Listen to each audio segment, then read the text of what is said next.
nós priorizamos estar ali a partir do sentir, porque a minha saúde emocional, saúde mental, tem informação e quer falar sobre isso. Que a vida é cheia de obstáculos, eu tenho certeza que você já sabe. A pressa do cotidiano já empurra naturalmente a gente para longe daquilo que se deseja. E mesmo sabendo disso tudo, tem quem acaba se afastando do próprio sonho. Às vezes não porque quer, mas porque não sabe se vai dar conta do que vem junto com ele. E é aí que muitos sentimentos aparecem em modelos de distorção. O medo se veste de cuidado, a insegurança parece verdade, a vergonha se conecta no silêncio e a culpa vira proteção só para evitar uma frustração. Quantas vezes isso surge bem no início de algo muito promissor? Quando bate aquela sensação de que tudo vai dar errado porque no fundo você acredita não ser capaz para realizar ou para ser. E o mais louco é que esse receio aparece até mesmo antes da gente dar os nossos primeiros passos, antes mesmo da gente tentar, e não é por acaso. Nem sempre é só um sentimento mal gerido. Num país onde tanta gente luta só para existir, é difícil acreditar que realizar pode ser possível. E nessa mistura de história, sobrevivência e falta de ferramenta emocional, fica fácil a gente se sabotar e se confundir com sentimentos que são até legítimos para a gente existir, mas que são necessários para que tenha uma reação. Sabotar um desejo nem sempre é uma escolha. Às vezes é só o que você consegue fazer com tudo aquilo que você sente. E sabe, eu não posso te levar para minha sala de terapia, mas eu posso te apresentar histórias que dão contexto ao sentir e conversas que te conectam com aquilo que ainda não foi nomeado. Bem-vindos ao Sala de Terapia, onde as coisas funcionam de um jeito ou de outro.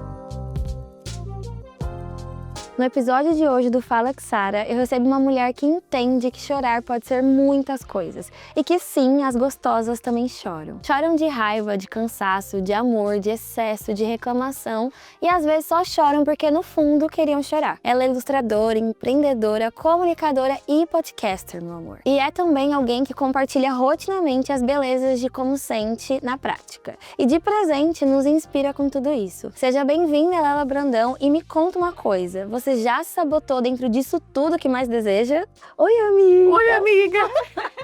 Eu tô muito animada. Eu tô muito animada. Mas ao mesmo tempo eu tô um pouco nervosa, eu vou ter que te falar a verdade. Não. Você é a primeira convidada que eu recebo. Gente, não. Se esse episódio for o 2 ou 3 ou o 4, eu preciso que todo mundo saiba que você é a primeira. Não, eu tô muito chique, tô muito honrada. Eu já te ouvi muitas vezes e aprendi muita coisa com você. Ai, Eu sei que baby. você fala, né, das suas experiências. Mas e aí, você já se sabotou no que você mais deseja? Cara, diariamente. Todos os dias. Sério? É insuportável viver a minha mente. Porque, amiga, tem uma coisa que eu até tava falando no carro, vindo pra cá, com a Márcia, que trabalha comigo. O sucesso tem um preço, né? E aí, várias vezes, quando esse preço chega, eu sento e falo, cara, eu sabia que tinha um preço. Qual é o outro lado? Qual é a outra escolha? A outra escolha é a falta do sucesso, a falta de visibilidade ou a falta de você se sentir bem-sucedido em alguma coisa, mas você também não tem os ganhos. E aí, quando você coloca isso um do lado do outro, você fica muito clara a escolha, né? Vou escolher o sucesso com todo o preço que ele cobra, e aí o preço depende muito, varia de pessoa para pessoa, mas pode ser físico, pode ser psicológico, pode ser financeiro, pode ser de vários tipos. Ou será que eu vou escolher o fracasso sem os ganhos do sucesso? Seja de satisfação, seja sucesso financeiro, seja um sucesso de auto-preenchimento. E aí fica muito claro qual que você vai escolher. Não, vou escolher pagar o preço, mas na hora que tu tá pagando o preço, Você fala, será que eu escolhi mesmo o que eu deveria fazer? o que que eu vim fazer aqui? Com certeza.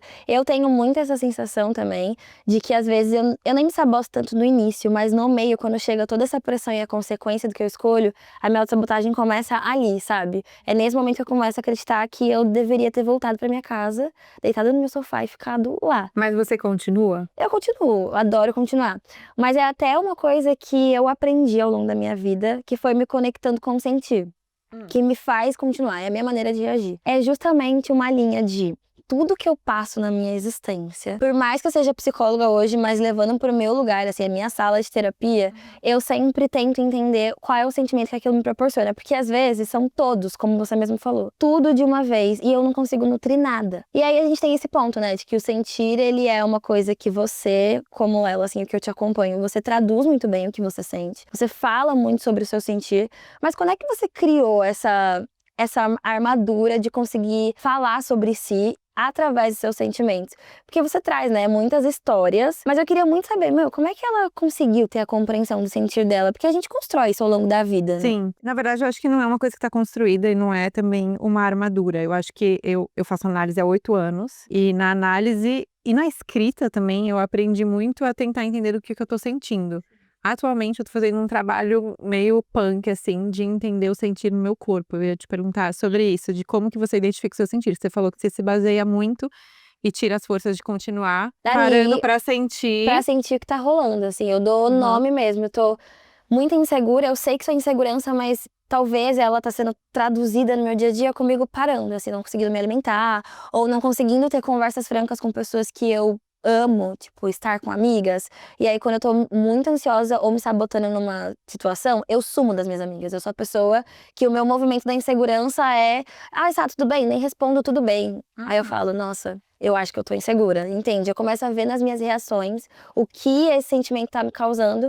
E ele é justamente nem só fugir da situação, é fugir do que eu gosto, de que me traz prazer na prática, como estar com amigas e assim vai. Eu acho isso muito difícil, assim, porque hoje todo mundo tá ansioso, né? É difícil alguém que fala, tipo, não tenho ansiedade, eu não me sinto ansioso. E eu acho difícil quando a ansiedade, principalmente quando você tá fazendo projetos, e necessariamente você vai ter ansiedade, tipo assim, Totalmente. porque você tem uma expectativa, você quer que a coisa se realize, e aí, quando você tá transmitindo uma ideia para o mundo real, acontecem coisas. Sim. No meu caso, por exemplo, eu faço roupa, né? Tem uma marca de roupa.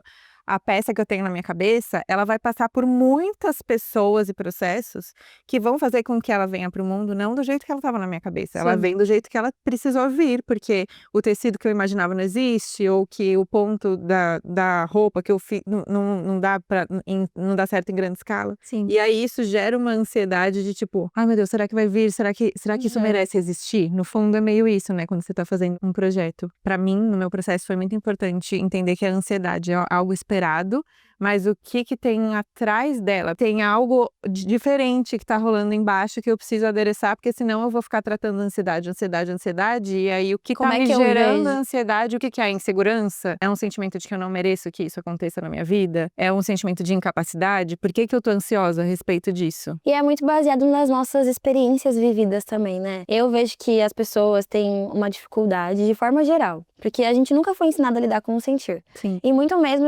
esses que a gente não quer sentir, que é ansiedade, insegurança, medo e assim vai. E a gente esquece que, como você falou, a ansiedade ela é um resultado, é um sentimento, mas também é uma patologia e atrás dela tem alguma coisa. E esse alguma coisa são outros sentimentos, mas ao mesmo tempo são as experiências vividas, e quando elas não são tão bem geridas, elas voltam na vida adulta como questões. Eu sei que você já falou isso em vários lugares que você foi, e você já esbarrou um pouco na sua marca, mas você teve uma questão na adolescência que era resultado do seu corpo, né? E hoje você tem uma marca, uma loja e, enfim, um segmento de roupa e do vestir. Por mais que tenha sido um processo de muita dor, muita angústia, hoje você transforma isso numa realização também e pode chegar em outras pessoas. Mas eu queria que você me contasse, assim, na adolescência você enfrentou essa questão, você teve anorexia, bulimia, como foi, amiga? Quando eu tinha 13 para 14 anos, eu passei por um quadro de anorexia e bulimia muito severos. Isso desencadeou um jeito de eu não confiar no meu próprio olhar. Até hoje eu tenho essa dificuldade de associar a imagem que eu tô vendo com o meu corpo, porque eu aprendi a não confiar em nenhum dos lados. Porque quando eu era menor, eu achava que eu era muito maior do que eu era, e isso pra mim era uma coisa negativa necessariamente.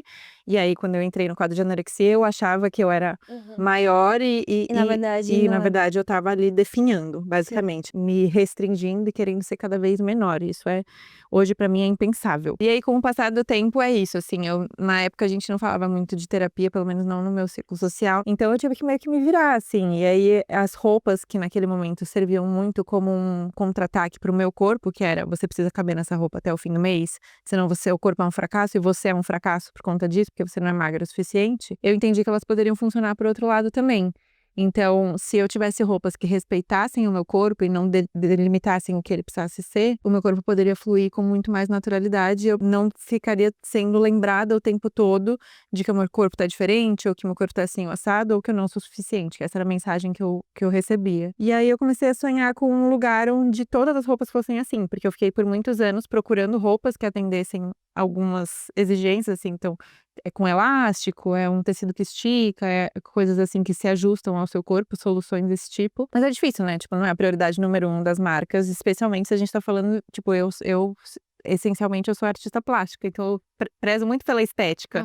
E aí eu não quero me vestir com uma coisa feia. Exatamente, só porque Só porque é confortável. Sim. E aí eu criei a marca nesse sentido de pensar e imaginar um lugar onde as mulheres especificamente pudessem entrar com a segurança de que todas as peças foram pensadas para respeitar o corpo delas, e não o contrário. Foi uma coisa que foi muito elaborada, eu entendi que o problema estava nas roupas e não em mim. Se tinha o meu corpo, não tinha nada de errado. Da mesma forma que se um sapato está apertado, você compra um sapato maior, as roupas deveriam fazer o mesmo. E aí eu criei a marca. Não tem como deixar de evidenciar que é uma experiência vivida de muita dor e que não foi fácil. Não. Mas é nesse lugar de eu tive que entender que a questão não era comigo e sim com as roupas. Mas a gente nunca fala o quanto isso custa de fato emocionalmente, o eu tive que entender. E aí tem uma questão que quando a gente não olha para nossa vida com a lupa do que é emocional, porque por mais que a gente vive sempre sabendo que o emocional é importante, foi como você falou, na época em que você estava passando por suas questões, não tinha acesso e ainda segue não tendo. A gente tem, eu também faço terapia há mais, você faz há 8, eu faço há mais. Eu comecei a fazer terapia porque eu fui fazer fono na escola, eu tinha muito problema de linguagem e de aprendizagem. Então na minha escola tinha várias coisas que era uma escola particular e me jogaram para uma fono, e a fono entendeu que eu precisava, na verdade, falar com uma psicóloga. Porque algumas coisas que eu tinha na trava da minha fala, elas na realidade eram porque eu tava com muita dificuldade em casa, com os meus pais, de falar o que eu sentia. Nossa, mas que sensibilidade, né, dessa fono. Muito. Elas Que trabalhavam bom. em conjunto. Ah. E a gente sabe que não é comum pra todos, até como você falou, que até você chegar à análise, você teve que se virar sozinha. E quantas vezes a gente de fato descobre vivendo? Sim. E hoje você consegue trazer como resposta a tudo que você viveu, por mais que eu não gosto da expectativa de que a gente tenha sempre que viver coisas muito dolorosas pra aprender. Sim. Essa é também a questão da vida, não tem muito mas eu como acho que decidir. também, meio que o que cada um faz com o seu sofrimento também dá um sentido para o que você passou. Eu não gosto também dessa coisa de, tipo assim, você tem que sofrer para criar coisas. Não, porque são as experiências vividas que trazem as bases, mas ao mesmo tempo não tem como fugir do que é sofrido, né? Não existe você ser humano sem sofrimento. E aí eu acho que criar coisas bonitas a partir do seu sofrimento, depois que ele não te machuca mais, Sim. pra mim é o que me dá sentido. E aí é isso que eu tento fazer nos episódios, assim, trazer coisas. E eu falo isso muito, assim, nos episódios do meu podcast, que eu nunca trago uma questão muito inflamada. Sim. Porque eu sinto que trazer questões que eu ainda não elaborei e ainda me doem é muito perigoso pra mim, porque me coloca de um jeito muito vulnerável. Num lugar de muita exposição, e é muito perigoso para os outros. Eu acho que é uma falta de responsabilidade da minha parte, porque eu ainda não sei qual é o melhor jeito de lidar com isso. Então, o que eu tô ensinando aqui, Exato. sabe? E aí, por a gente não saber, né, o melhor jeito de lidar e falar com isso, às vezes a gente devolve pro outro um incômodo que nem existe nele também. E muitas vezes quando eu tô falando, e eu acho que você vai se reconhecer nisso, eu tô falando comigo mesma. Total. Tipo assim, eu tô dando uma bronca no podcast, a bronca é pra mim. Tipo assim, minha filha, faz isso logo. Isso eu que tô tendo que ouvir. Sim. Tanto que eu tenho uma analista que trabalha comigo, não faço análise com ela, mas ela trabalha e ela é psicanalista. E ela fala, Lela, vou te botar pra ouvir seus próprios podcasts. E talvez nem seja tanto efeito assim, né? Porque você vai ter que ouvir várias vezes. E às vezes eu boto algum episódio antigo pra escutar e eu falo, é mesmo, né, menina? Essa menina... Oh, mas era eu falando. Eu falo, Essa menina sabe o que ela tá razão. falando. Fui eu que falei. Fui eu que falei. E quantas vezes, né, essa questão do sentir o nosso emocional exige que a gente se ouça várias vezes. Eu queria que, não é à toa que eu tô fazendo um podcast, mas eu queria que todo mundo tivesse a oportunidade de se ouvir como você se ouve e se acolher da maneira como você pode num episódio. Porque eu tenho certeza que se a gente ouvir um episódio seu de uns anos atrás, você vai encontrar sentido hoje de novo, como se fosse algo novo. Eu ouvi essa semana, no sábado, eu ouvi o primeiro episódio que eu fiz sobre perfeccionismo. Sim. E caiu como uma luva pra mim. Sério, eu ouvi e falei, gente, e eu ouvi uma coisa muito legal, assim, tipo, pra você que tá começando um projeto também, vai ser legal de você se escutar nesse momento, porque eu ouvi a primeira vez que eu tava fazendo o podcast, eu vi a minha empolgação na minha voz, uma coisa que hoje é corriqueira, né? Mas eu consegui me conectar de novo com o quanto eu quis que isso existisse, sabe? E isso me deu muita motivação pra continuar também. Pra continuar fazendo. E eu acho que tem um privilégio, dentre alguns que a gente tem, de poder transformar nossa arte em algo público, né, nessa identidade pública, é que a gente consegue resgatar isso. E eu lembro que quando eu já fui psicóloga clínica, né, amiga, eu atendia pacientes. E eu adorava muito fazer com que eles lembrassem sempre de algumas coisas importantes que eles me falavam no início das sessões, que eram na parte positiva, assim, que eram super positivas, que ajudavam a resgatar esse sentimento que você teve, né, da empolgação, mas não tinha um registro. Ele ficava, nossa, você lembra disso, Sara? Porque eu era o registro, talvez eu era o seu episódio, mas seria muito bom, eu queria instigá-los nesse lugar, de o quanto é bom a gente revisitar as nossas experiências, não só no ponto da dor, porque a gente acaba fazendo isso. Quando eu busco na memória algo para me motivar, não necessariamente eu lembro também dos meus momentos gratificantes, eles são resultado. Mas quando a gente quer buscar na memória, é sempre quando eu tô tão mal, que nossa, mas há 5 anos atrás eu tava melhor, ou há 5 anos atrás eu tava pior, quer dizer. Então eu não tô tão mal assim. A gente só resgata as nossas histórias pra lembrar daquilo que é ruim. Ou como se você falasse, ai Sara, eu ouvi meu primeiro episódio, mas de vez eu ver a minha empolgação, eu só vi talvez o que eu precisava ter melhorado, ou o que eu precisava ter pensado naquela época. Sim, eu tenho uma teoria a respeito de mim e quando eu compartilhei isso, muitas pessoas se relacionaram.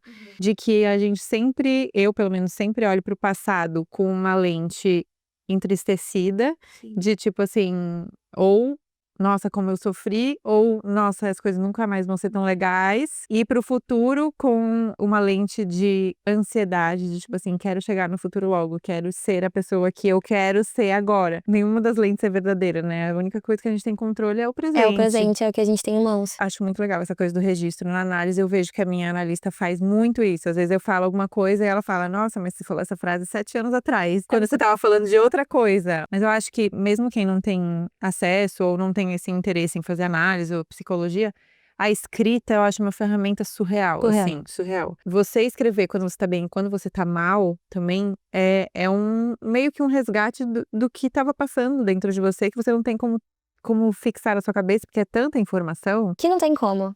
Eu gosto de falar, na minha linha até da psicologia, que eu gosto, que é a fenomenologia existencial, a gente parte do nosso conhecimento através dos sentidos que a gente atribui às coisas. E aí, quando você fala sobre esse buscar o registro, que é muito difícil, porque, no dia a dia, você tem horário pra acordar, pra dormir, pra comer, os problemas que aparecem, os seus sonhos pra realizar, você não fica dando sentido pra cada uma das coisas, isso já é natural. Só que quando você atribui sentido a algo, isso te resgata de alguma maneira. E como a gente não vai lembrar, a arte, a escrita ou o que você tem em mãos para te ajudar a registrar, é o que te conecta com esse campo fenomenal que a gente chama, né? Com esse lugar que te resgata sempre. Então eu gosto quando você fala que para pessoas que não têm como, talvez, ou fazer terapia ou não têm interesse, quais são os atributos que vocês criam, assim, para se conectar e se relembrar, mesmo que não seja uma psicóloga ali te falando, 7 anos atrás você disse a mesma coisa, mas ressoou de tal forma. Acho que essa atribuição de sentidos é o que resgata a gente. Sabe o que eu tenho feito? O quê? Álbum de fotos. Tipo, você tirou foto, Polaroid ou você revela? Não, eu tô levando máquina descartável. Quando eu tenho algum período que eu sei que vão acontecer coisas legais, então agora mesmo eu tive um período que eu fui viajar pra ver minha melhor amiga de infância, que a gente morava junto e ela se mudou pra outro país e eu tava há 5 anos planejando de viajar com ela. Depois eu tive os meus podcasts ao vivo, que foi a primeira vez que eu fiz no teatro. Depois eu tive uma outra viagem com amigos. Aí eu comprei câmeras descartáveis, levei, e aí revelei, e aí eu encomendei um álbum, e aí eu grudo as fotos, escrevendo o que eu tava sentindo, o que tava acontecendo, junto com um papeizinho, sabe? Que você junta no dia a dia. Eu tô fazendo isso desde o começo do ano, tem sido uma experiência que eu acho que eu vou me agradecer no Lá na futuro, frente. sabe? Porque como é muito digital, e aí você que trabalha com isso também, você vai me entender, amiga. É uma confusão esse rolo de câmera, que é Muito. recibo de transferência bancária, stories que você tem que mandar pra aprovação por trabalho, print de não sei o quê, e aí uma foto do seu cachorro, e aí uma foto com a família, e aí outro trabalho, e aí você fica muito perdida, assim, né, nas que você quer memórias que criar você memória. quer registrar. E aí eu comecei a separar isso do mundo digital. Sim. Justamente foi por esse sentimento de se ver perdida que você criou uma estratégia de Foi fazer. mais por me imaginar no futuro, assim, porque Revendo eu essas comecei a fotos. perceber que eu não tinha registro de mim mesma na minha época que eu tive anorexia. Simplesmente não tinha.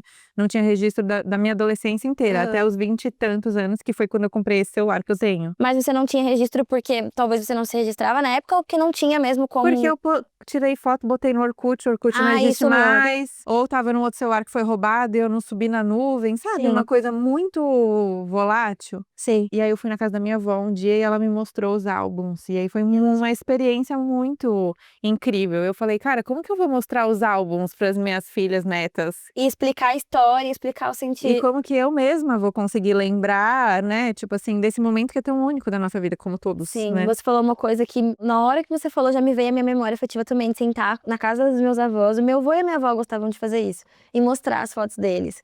E o mais legal é que eles conseguiam prontamente lembrar o que estava acontecendo naquela situação. Amiga, eu fiquei pensando justamente quando você falou agora. Se a minha filha perguntar numa foto digitalizada aqui que eu postei no meu Instagram, mãe, o que você estava fazendo? Eu acho que eu vou ter que procurar. Ver qual era o contexto, se tem algum print, Sim, algum né, print, junto. a minha memória já não me ajudaria mais, mas eu lembrei dos meus avós, eles conseguiam fazer isso, mas eu acho que é porque a internet, os acessos que a gente tem, a facilidade de eu criar um álbum compartilhado e mandar por você por drop, faz a gente perder um pouco a sensibilidade do sentir, né? E o quanto é único você registrar um momento, né? Porque você pode registrar qualquer um, não tem limite, Não né? tem Porque tem o limite. limite do filme, Sim. quando você tem a câmera analógica. É verdade. Então isso tem sido bem transformador. Te faz escolher as mais preciosas. Sim. Quando eu tô vivendo as coisas, eu falo, ai, gente, peraí, vou tirar uma foto. Aí eu pego a máquina, aí não sai nada, porque saiu sem Saiu sem flash.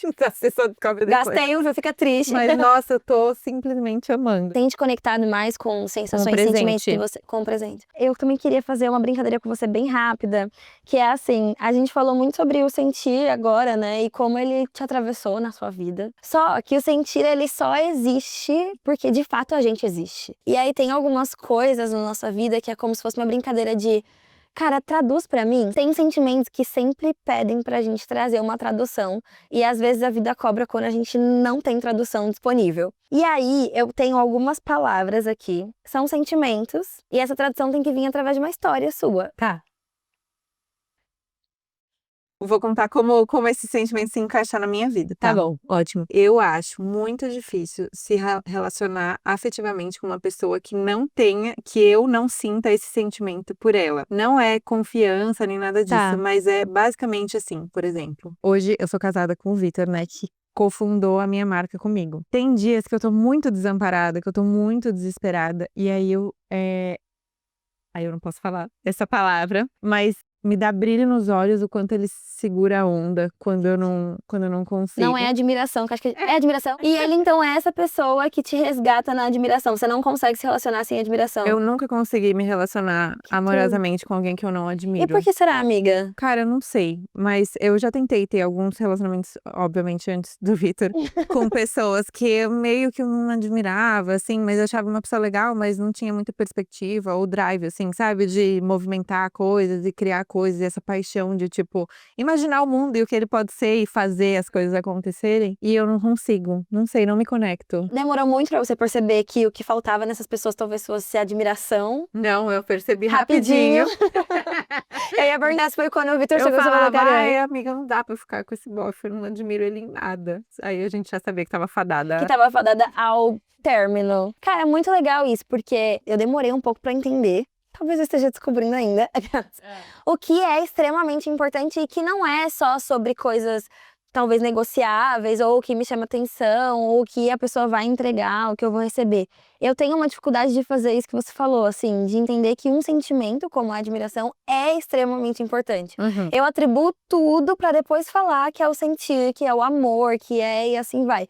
Eu vejo se a pessoa tem zilhões de coisas que me satisfazem. Eu vou me guiando mais pela experiência que ela me conta do que pelo sentir, né? Sabe uma coisa que me facilita muito em relação a outras pessoas? É perguntar pro meu corpo. Como é que ele responde sobre Eu isso? falo assim, sei lá, desde pessoas até compromissos, até projetos, eu pergunto assim, é conforto ou desconforto? É vontade ou é repulsa? E por quê? E aí, o que falta? E aí você chega na resposta. E você sabia que é muito difícil fazer isso que você faz, amiga? Assim, você chegou nesse lugar, mas para as pessoas de forma geral, todo mundo, eu, você, até você mesmo, sabe que para você ter essa resposta, saber que seu corpo te mostra tem muita gente que não consegue chegar nesse lugar, mas É. porque é a ausência da compreensão, né, do sentido. Uma desconexão, né? Eu tô escrevendo sobre isso no meu livro agora, tô nesse capítulo. Nesse capítulo, De conexão. a gente tem um e- spoiler. e desenvolver uma linguagem com o próprio corpo, porque é isso, assim, quando a gente tá conversando, as coisas passam pelo consciente, Uhum. mas antes entra o inconsciente, e o corpo tá antes. Às vezes você ouve uma palavra e o corpo já reage antes de você entender a palavra que você ouviu, sabe? Sim, e eu adoro quando a gente traz esse exemplo, principalmente do inconsciente, porque justamente por ser inconsciente, né, são coisas que a gente não acessa tão facilmente. Não, mas E o corpo acessa. O corpo acessa muito rápido. Eu gosto desse exemplo que, cara, o seu inconsciente, quando você vai entrar numa sala escura, você vai, obviamente, acender a luz para ver tudo. Uhum. Antes dos seus olhos captarem o que tem ali, o seu inconsciente já fez até conexões que, se tem uma caneca no canto, ele já associa o dia que ele aprendeu que aquilo era uma caneca. E aí, esse é o ponto também, porque ele faz parte do nosso existir e do nosso reagir. E às vezes a gente só acessa esse lugar do inconsciente quando a gente já tá arrependido das nossas reações. Uhum. Por exemplo, cara, eu tenho uma questão, principalmente hoje eu tive que trabalhar muito isso em mim, mas em muito tempo a minha irritabilidade sobre as coisas me fazia reagir dentro de casa com a minha mãe, de falar de uma forma muito escrota com ela quando eu era nova, adolescente. E que às vezes eu percebia que não era porque eu queria ser mal educada com a minha mãe, mas eu percebia que eu estava reagindo a uma falta. E essa falta era sobre, talvez ela não estava me olhando como eu gostaria que ela me olhasse. Só que eu só me conectava com o que o meu inconsciente já estava me dizendo que era uma falta, quando eu reagia e tratava ela mal. Amiga, sabe que, falando do meu livro de novo, eu começo falando pela raiva, porque eu acho que é o sentimento mais fácil da gente identificar. Mais fácil né? da gente identificar. Só que eu li uma coisa uma vez que mudou muito a minha perspectiva sobre a raiva, que é a raiva sempre é uma necessidade não atendida. Sim. Então, toda vez que eu sinto alguma raiva, e aí no corpo é a coisa mais fácil de você sentir a raiva, porque é o dente cerrado, é a mão, né, em punho, você sente no corpo. Tanto que o divertidamente mais caricato ali que você vê é a raiva. Hoje em dia, isso mudou completamente a minha visão de mundo, porque toda vez que eu vejo alguém expressando raiva, ou quando eu sinto raiva, eu penso, qual é a necessidade não atendida? E aí você consegue chegar no inconsciente antes de reagir ao que você tá sentindo, Exato. sabe? É porque a raiva, ela é a resposta, e aí vem outros sentimentos juntos que também têm respostas. Sim. Eu acho que o mergulhar no mar do sentir, ele faz a gente entender que sempre vai ter uma coisa pra aprender, assim. Sim, com Eu certeza. adorei esse exemplo que você trouxe da raiva, porque o meu filme favorito, de longe da vida, das boas ilustrações da mente, é Divertidamente. Amo. Porque toda vez que eu assisto, eu falo, meu Deus, Que glória que criaram isso. muito obrigada por me ajudar. E eu fico pensando que a minha cabeça tem vários desses sentimentos Sim. em formatos de reações. Mas às vezes, quando a gente não se conecta com isso, a gente acaba se ferindo na existência, sabe? E aí, até pra gente chegar um pouco nesse lugar, infelizmente, do fim. Não acredito. Amiga, pois acredite. Gente, foi muito rápido, Foi amiga. muito rápido. Eu queria muito chegar nesse lugar do reagir, porque é o que faz a gente normalmente se conectar com o nosso sentir, mas é muito triste pensar em sentimento só em reação. Porque sentimento nos conta muita coisa, né? Nos contam histórias. Eu acho que hoje você poder fazer com que pessoas, além de se sentirem confortáveis, principalmente por serem quem elas são, mas optar por ter escolhas bonitas, isso diz muito sobre uma reação da compra, e elas vão lá e compram e se empoderam, mas só que essa reação só existe porque você sentiu, e você só sentiu porque você estava existindo. Sim. E isso é muito bonito porque é o segredo da gente conseguir se conectar com as nossas emoções, que na correria do dia a dia faz a gente perder. Sim. E aí tem um episódio seu que você falou, que trabalhar com o que a gente ama gera um custo, né? E esse custo são vários, como a gente começou no início desse episódio, você dizendo sobre essa parte do custo. E aí hoje eu queria muito que você contasse pra gente se até agora você acredita que o seu sonho, talvez, da marca, ou os seus maiores sonhos, o que você não conta pra galera, você ainda tem que lidar com um custo, sempre lembrando do que você precisa se resgatar nesse processo, sabe? Pra você não se perder. Sim, muito. Você trabalhando com o que você ama ou não, é um trabalho. Se fosse super agradável, você não seria paga pra isso. Quer dizer, tem gente que tem trabalhos que são super agradáveis e são pagas horrores pra isso, mas Mas aí acho que perde, né? Chega um momento que ela fica saturada. e eu acho que também causa uma desconexão com a realidade, mas enfim, é um outro papo. Um outro episódio. Eu acho que ter a oportunidade de trabalhar com o que você ama, o que eu amo, é uma coisa assim, é algo a se agarrar E é uma coisa que eu tento honrar diariamente, de lembrar o porquê que eu tô fazendo isso, eu que criei isso, tipo assim, eu preciso fazer com que isso seja legal. Sim. Porque naturalmente não vai ser legal. Tem coisas, tipo assim, enviar nota fiscal, sabe? Coisas Sim, assim não que vão são ser legais. chatas, tipo assim, você não vai fazer um vlog fazendo isso, tipo, não vai dar nem o like. Ou aprovar comigo algumas notas fiscais que eu preciso pagar e boletos e impostos. E eu acho que é que honrar essa oportunidade que a gente tem de trabalhar com o que você ama e ter esse reconhecimento, essa visibilidade, é também se comprometer a sempre voltar e se conectar com o porquê que você está fazendo isso e como você pode transformar isso em uma experiência legal. Sim. Porque, honestamente, no ano passado, por exemplo, eu tive uma desconexão muito brusca com o meu trabalho. Passei por um momento de muita exaustão, eu estava numa desconexão muito forte com o meu próprio corpo, passei por questões pessoais de saúde na família muito difíceis. De todos os lados estava vindo problema. Ano passado foi punk. E aí eu passei por meses, assim, fazendo, continuando, sem estar conectada. E é desleal comigo, é desleal com a audiência. Tipo, as pessoas sentem que você não tá conectado, que você não tá bem, e mesmo assim você tá se forçando a fazer a parada e satisfazer, né, o desejo do público e etc, mas a que custo? Ai, que custo. Tanto que quando eu parei e eu falei, gente, vai ficar sem episódio por um mês, as pessoas, eu achei que as pessoas iam ficar muito frustradas. E as pessoas falaram, tipo, mano, vai, Tá bom, sabe? sim. Descansa. E também confiar nessa sua própria capacidade de se reerguer depois desses momentos, contar com eles, porque é um trabalho. Então, todo mundo tem crises no trabalho, você Sim, gostando do é seu trabalho ou inevitável. não. E se empenhar em se reconectar e fazer com que isso seja legal para que tudo possa fluir bem, do começo até o fim, que é a audiência, né? E esse sentimento que você teve de, cara, eu vou falar que eu vou ficar um mês sem episódio, por mais que você soubesse que era o que você precisava, o primeiro sentimento foi, a galera vai odiar. Não, eu falei assim, ó, gente, pelo amor de Deus, não Não me desistam de odeiem. mim, Não, eu volta. escrevi isso. Eu até tenho um post, eu te mando, que eu manter assim, oi, monas. Se você está vendo isso, eu estou descansando e vivendo no mundo real. Não me abandonem e não desistam de mim. Isso, querendo ou não, é um comportamento, a gente tá falando de autossabotagem, é um comportamento de autossabotagem, porque sua base, amiga, elas chamam em qualquer Ah, momento. mas amiga, você vai entender muito o que eu vou falar. A nossa sensação é que a qualquer momento isso vai ser Vai tirado ser de tirado nós. de nós. A gente sempre tem esse medo de que tudo vai acabar. Por quê? Por dois motivos. Um, de fato, as coisas podem acabar. Sim. E é um sentimento que, se você for parar pra pensar, pode ser enquadrado numa autossabotagem, por mais que ele tenha fontes de que isso pode acontecer.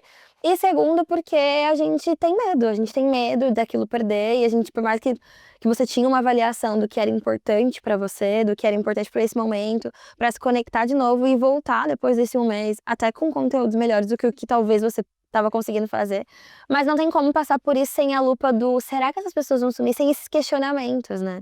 E eu acho que esse é o ponto que eu também queria trazer muito no episódio, assim, de que na nossa vida, por mais que a gente faz aquilo que a gente sonha, aquilo que a gente ama, já existem os desafios normais e padrões, as coisas chatas, as coisas muito chatas e as difíceis de lidar, mas não tem como crescer e conquistar a vida sem ter um sentimento que te leva para uma autossabotagem ou para um lugar que é uma autoproteção. Sim. Não tem como ir sem isso. E às vezes a gente acha, né, que conseguir reagir sobre a nossa vida, sobre os nossos sonhos, sendo uma mulher extremamente consistente ou firme, é como se você não fosse se questionar com aquilo que é extremamente natural. Sim, sim. Quem fala muito disso é a Nath, do Pra Dar Nome às Coisas, né? Uhum. Que ela tem até um livro que chama Medo do Sucesso. E é isso, não é sem isso que a gente vai em frente, né? Tem que contar com isso. Tem que contar com isso. E aí, contando com isso, amiga, se você pudesse dizer, então, para pessoas que estão nos ouvindo hoje e agora, uma dica, ou uma frase, ou uma recomendação, até mesmo daquilo que você já falou em outros lugares, ou no seu próprio podcast, que tire alguém desse peso da autossabotagem, que a gente até quer que ela vá embora, mas que não se torne um peso, mas sim também um modelo de você aprender a reagir com o que você tem em mãos. O episódio que eu citei do meu podcast, que é o primeiro episódio que eu postei lá em 2023, chama Perfeccionismo. E eu tô falando muito sobre essa coisa de tirar a ideia do papel e tudo que você pode fazer pra barrar a ideia de acontecer, sabe? Eu vou ouvir, com certeza. E o livro da Nath também. Sim. Como é o nome do livro? É Medo de Dar Certo. Medo de Dar Certo. Da Natália Souza. E agora a gente espera o seu livro também, né, amiga? Que vai vir Amiga, aí. com fé em Deus, ele vem. Ele vem, eu tenho certeza disso.